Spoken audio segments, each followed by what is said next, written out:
Welcome. Today I'm reframing peace as more than the absence of conflict.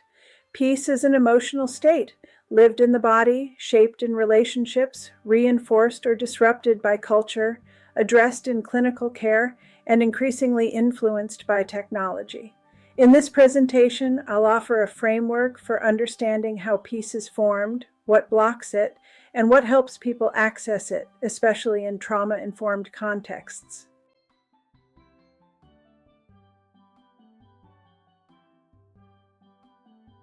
When we talk about peace, we often define it negatively. Peace is the absence of war, violence, or conflict. But in trauma-informed mental health care, peace shows up differently as a lived emotional state.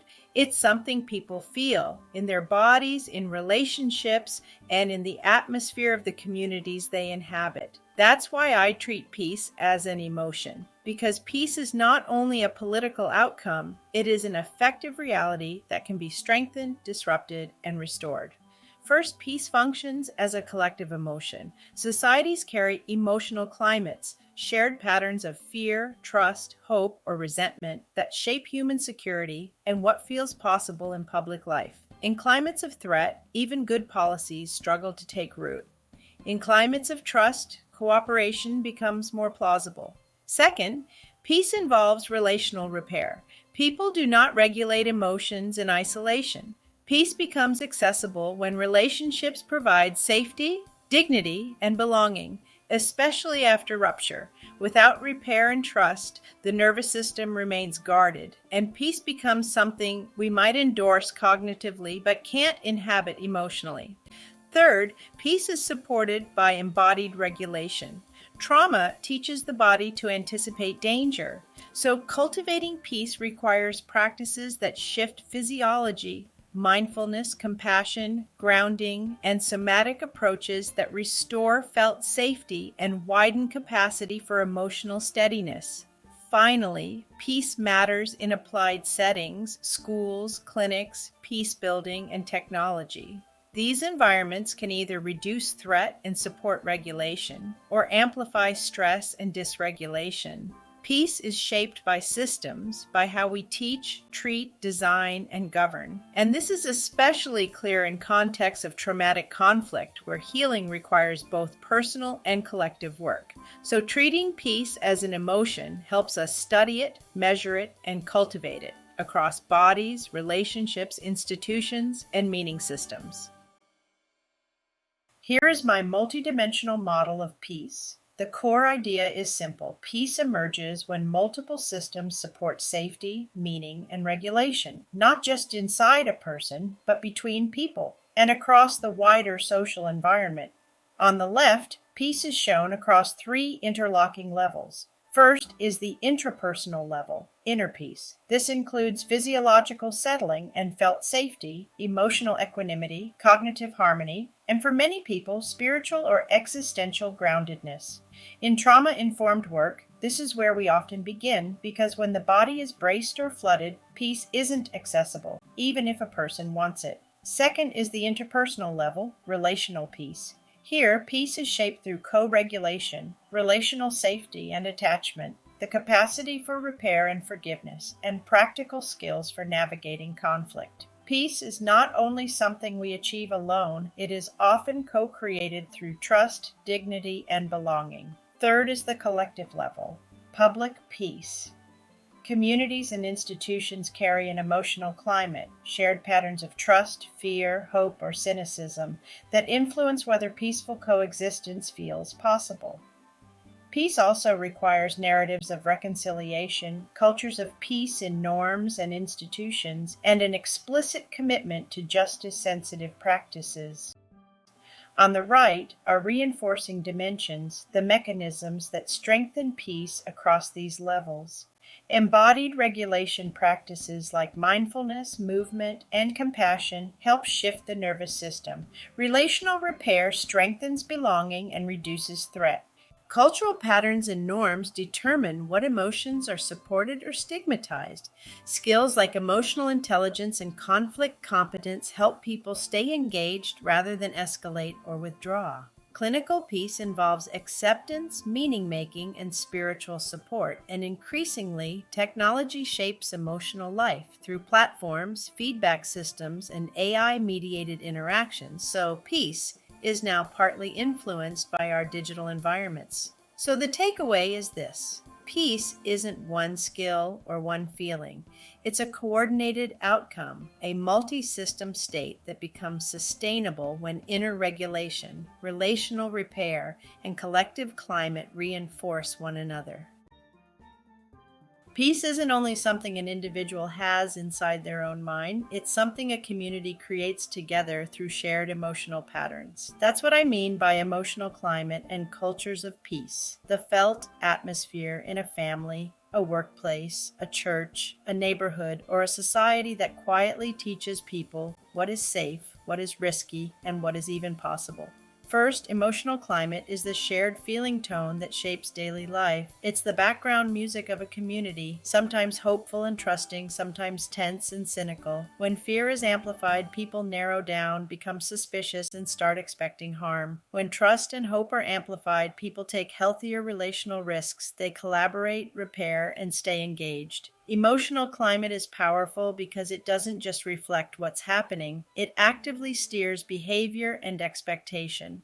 Second, human security matters because peace becomes fragile under chronic threat. When people don't feel safe, physically, economically, socially, or politically, pro-social norms erode. Insecurity pushes nervous systems into survival mode, and survival mode makes communities more reactive and less compassionate. But when safety and legitimacy are present, when people believe systems are fair, leaders are accountable, and basic needs are protected, cooperation becomes more likely and peace becomes more stable. Third, social sharing is how emotions spread. Communities transmit fear, hope, resentment, and courage through stories, routines, and repeated conversations. Narratives can inflame threat. They're coming for us. Nothing ever changes. Or they can widen empathy and strengthen coexistence. We can repair. We belong. We can hold difference without violence. What we repeatedly share becomes what we repeatedly feel, and what we repeatedly feel becomes what we repeatedly practice. So the takeaway is simple. To build peace, we don't only work on individual attitudes, we shape the shared emotional climate, strengthen human security, and steward the stories and routines that circulate emotion through the group. This is how cultures of peace become self-reinforcing over time. In many long-standing conflicts, the biggest obstacle isn't a lack of information or a lack of stated desire for peace. People can endorse peace cognitively, even say they want it, while their nervous systems and social identities remain organized around threat. This slide shows how that happens. It starts with perceived threat. Threat doesn't have to be objectively present in the moment. It can be remembered, anticipated, symbolized, or constantly reinforced by headlines, rumors, past trauma, or daily uncertainty. Once threat is activated, the body and brain shift into protection mode, and that produces strong threat-related emotions: fear, anger, and humiliation. These emotions aren't extras, they function like fuel. They narrow attention, intensify negative interpretations, and create a sense that the only safe choice is to strike first, withdraw, or control. From there, emotions don't stay private. They shape public opinion and identity. When fear and humiliation dominate, people tend to cling harder to in-group identity, adopt more rigid narratives, we are the victims, they can't be trusted, and interpret compromise as weakness or betrayal. At that stage, the conflict becomes not just about issues, but about who we are and what we must do to protect our dignity. Those identity-driven emotions that influence policy choices and action, the decisions leaders make, the policies the public supports, and the behaviors groups normalize. Policies made under threat often prioritize control and punishment over repair and cooperation. And then the loop closes. Those actions create new consequences that increase instability, deepen resentment, and reinforce the original perceived threat. That's why the bottom line matters. Emotion regulation and reframing can interrupt the dysregulation loop. If you can lower threat activation through credible safety cues, de escalation, relational repair, trauma informed practices, and narratives that restore dignity, then cognition can come back online. People become more flexible, less reactive, and more capable of imagining coexistence. In other words, peace becomes emotionally possible again, not just intellectually desirable. Peace isn't only an idea we agree with, it's something the body does. This slide frames peace as an embodied practice that's enacted through attention, breath, movement, and a compassionate orientation towards self and others. When the nervous system is keyed up, peace can feel unrealistic or even unsafe. But when the body becomes steadier, the mind becomes clearer, and choices widen. On the left are three building blocks of embodied peace. Mindfulness awareness is the ability to stabilize attention long enough to notice what's happening inside without immediately reacting. Instead of being swept away by a trigger, we learn to observe it, sensations, thoughts, impulses, and create a small pause where ethical presence and wise action can emerge. Compassion and loving kindness shift the emotional posture we bring into conflict. Compassion doesn't excuse harm, it reduces dehumanization. It softens the harsh, automatic evaluations we make about ourselves or others, making room for dignity, curiosity, and non-defensive communication. Somatic learning recognizes that regulation is learned through the body. Movement-based practices, grounding, stretching, paced walking, shaking out tension, posture work, train the system to return to safety. Over time, the body learns a new default, less threat reactivity and more co-regulation and repair capacity. On the right is a simple, usable sequence, what it looks like to practice peace in real time. 1. Notice. Name what is happening in the body and in emotion. My chest is tight. I'm angry. I feel threatened. Naming is not weakness, it's data. It brings the experience into awareness instead of acting it out. 2. Regulate. Use breath, posture, and grounding to settle the stress response. This is the moment where peace becomes biologically possible, slowing down enough that the nervous system can shift from defense to flexibility. 3. Reconnect. Once regulated, we can move toward relationship again.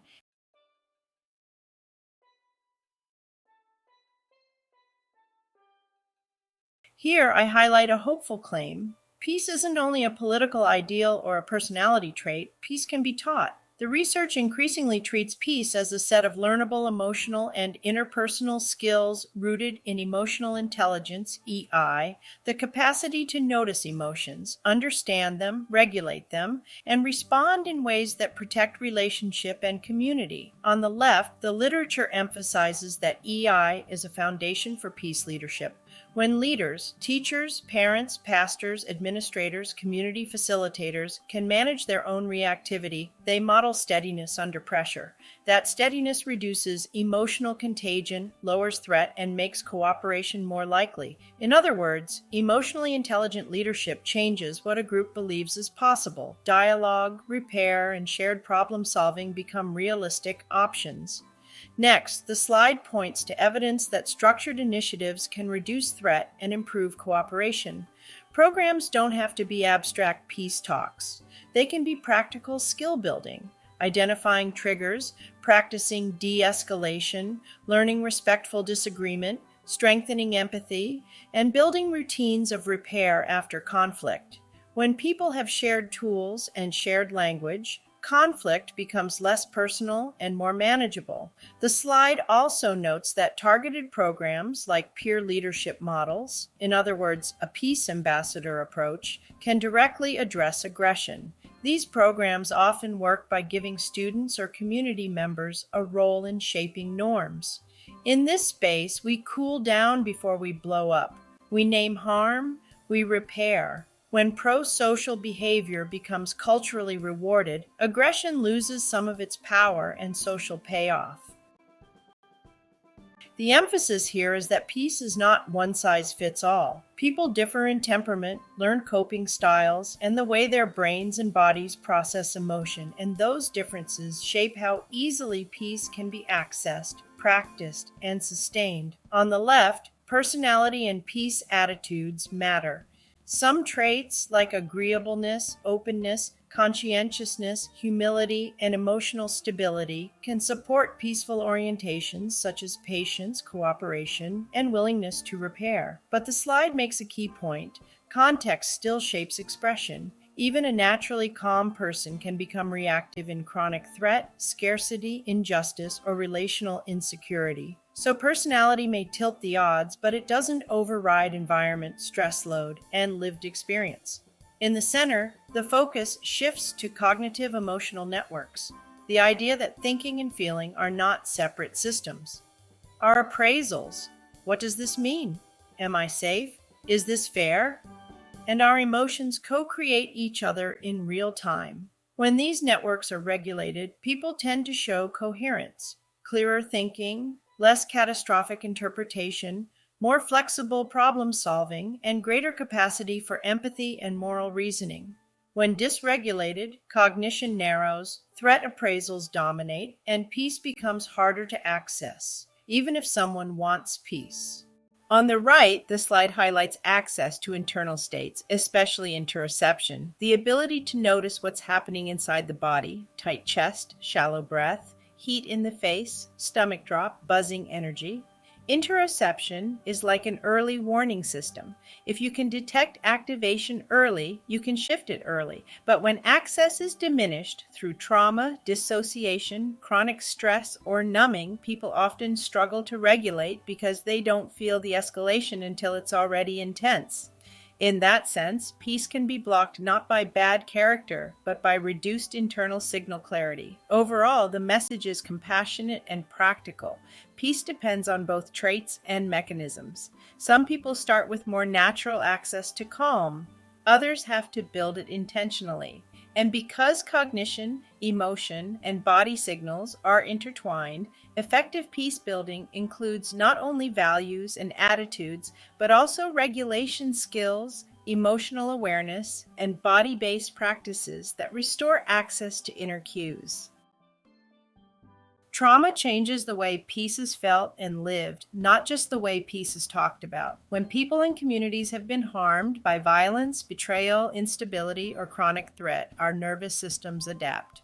Fear and grief can become the default. Moral injury can leave people carrying shame, anger, or a sense that the world is no longer trustworthy. That shows up everywhere, in classrooms, workplaces, families, and public life, often as distrust, reactivity, withdrawal, or why bother fatigue. And even when conflict ends, the emotional aftershocks don't. Those legacies can complicate reconciliation and reintegration. People may be back in the same space, but still living with hypervigilance, resentment, numbness, or unresolved loss. In that reality, peace isn't just an agreement or a policy outcome. It's a restoration of safety, dignity, and the capacity to relate again. That's why everyday peace matters. It gets built through repeated practical experiences of regulation and care, predictable routines, supportive relationships, embodied safety practices, and moments of co-regulation that gradually widen someone's window of tolerance. Small daily repairs, apologies, attunement, steadiness, consistency become the bricks that rebuild trust. Finally, we have to remember the practitioners. Peace builders, educators, clinicians, and community leaders bring their own embodied histories into the work. If helpers are overwhelmed, dysregulated, or unsupported, peace building can unintentionally reproduce pressure, control, or emotional shutdown. But when practitioners are resourced emotionally, relationally, and spiritually, they model the very safety and repair they're trying to cultivate. Bottom line, peace building has to include emotion work and repair, not only policies and institutions, because peace is carried in bodies, relationships, and daily practices. In clinical care, especially serious illness and end-of-life contexts, peace isn't a vague ideal, it's measurable, and it strongly tracks with quality of life. Research consistently shows that patients' sense of peace is shaped by more than symptom control. It's tied to equanimity and acceptance, the meaning they can make of their story, and whether their spiritual and existential needs are addressed with dignity. Across studies, several themes repeat. First, peace, acceptance, and emotional steadiness can be assessed as validated constructs, which helps clinicians treat them as real outcomes, not soft add-ons. Second, spiritual peace and a sense of meaning often buffer anxiety, including fear related to uncertainty, suffering, and mortality. Third, when spiritual care needs go unmet, well-being declines. Not because faith is required, but because people frequently carry deep questions about hope, guilt, identity, and legacy that standard medical interventions don't touch. The hopeful message is that peace can be supported, compassionate presence, clear information, and meaning-centered interventions, including support for grief, forgiveness, life review, values, and spiritual care when desired, can reduce distress and strengthen coping. In surgical and survivorship settings, peace of mind often grows when patients feel informed, accompanied, and empowered rather than alone and overwhelmed. Key takeaway: when clinicians treat peace as a clinical outcome through empathy, information, and meaning-centered care, patients and families are more likely to experience steadiness, dignity, and a deeper sense of wholeness, even in the hardest seasons.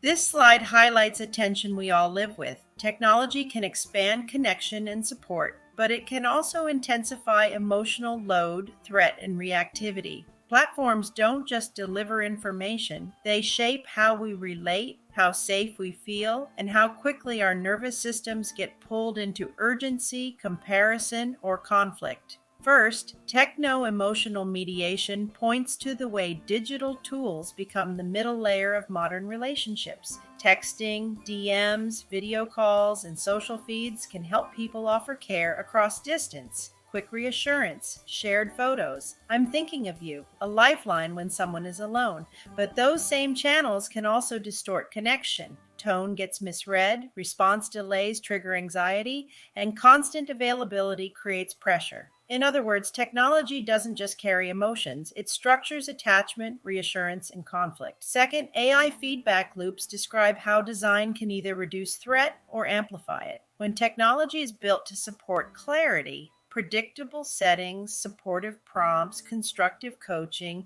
transparent expectations, it can increase peace of mind, especially in learning, work, and health management. But if systems are optimized for engagement rather than well-being, they can reinforce compulsive checking, rumination, and polarization. AI can be a stabilizer or an accelerant depending on what the loop rewards: grounded reflection, or reactive intensity. Third, the slide names wellness commodification, the risk that mindfulness becomes a product rather than a practice rooted in reality. When wellness is marketed as a quick fix, calm down in 60 seconds, it can detach peace from the actual conditions that produce distress: poverty, injustice, trauma, overwork, unsafe relationships.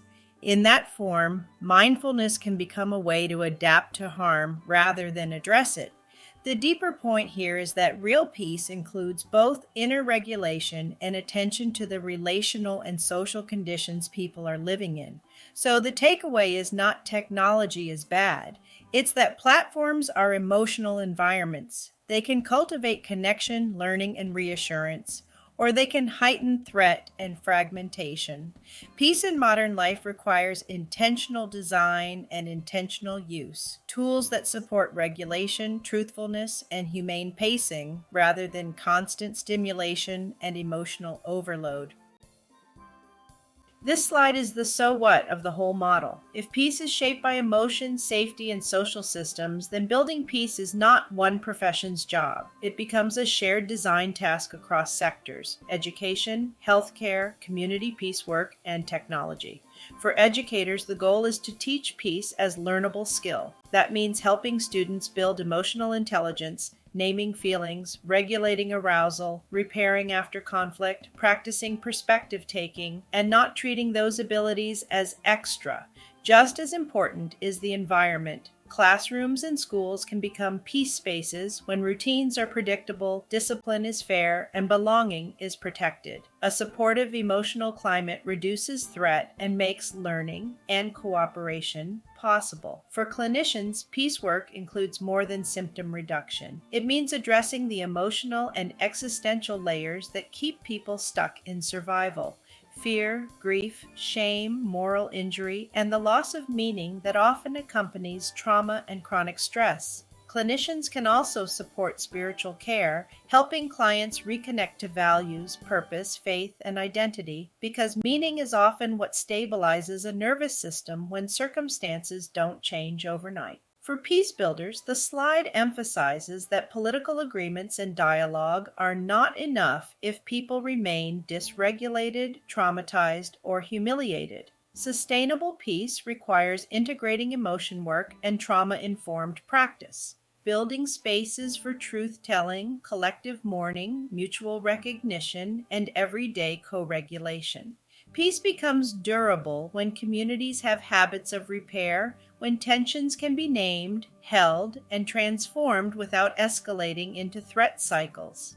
And for tech designers, peace becomes a question of platform ethics. Does this tool reduce threat or amplify it? Does it increase agency, transparency, and dignity? Or does it manipulate attention and reward outrage? Designing for peace means building in friction where harm spreads fast, creating clarity where confusion breeds paranoia, and avoiding peace as mere performance, calming aesthetics without real safety, accountability, or user control. That's why the center of the slide matters. The common thread is safety plus meaning plus skill. When people feel safer in their bodies and relationships, when life has meaning, and when they have practical skills for regulation and repair, peace becomes more than a hope. It becomes a culture, a practice, and a system people can actually live inside.